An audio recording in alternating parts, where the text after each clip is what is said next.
let's talk forwards, Nick. Who's your favorite here? Yeah, we talked about the Hawks game a little bit, and I like on the other side of it, Trendon Walford at 6.7K. Of course, he's coming off of a big game himself, and that's not an outlier. He's provided 5 times value in 3 of the 5 games he's played in this month.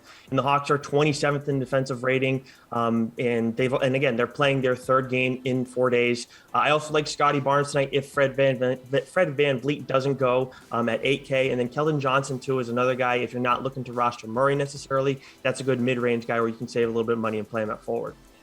All right, Matt, you saved a lot of money with your Luke Kennard pick, so are you going to pay up here at forward? That is exactly what I'm going to do. And I think this is a really good slate to play Giannis at over $12,000 because of the high price tag, and also because maybe that we have an Embiid versus Jokic game going on. Maybe that's the spot that people want to pay up for because that's the primetime game on ESPN between the two likely favorites for MVP.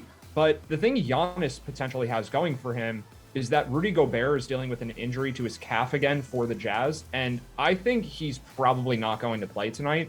And not having Gobert at the rim is just going to make this so much easier of a matchup for Giannis. So normally you would say playing against the Jazz in Utah is a really difficult spot. We just saw the Sacramento Kings put up over 120 points in Utah last game. When Gobert doesn't play, the Jazz defense falls way, way off a cliff. So Hassan Whiteside is a solid basketball player, but I just don't think his defense can stack up anywhere close to Gobert. So this is just a lot better of a matchup for Giannis than people are realizing.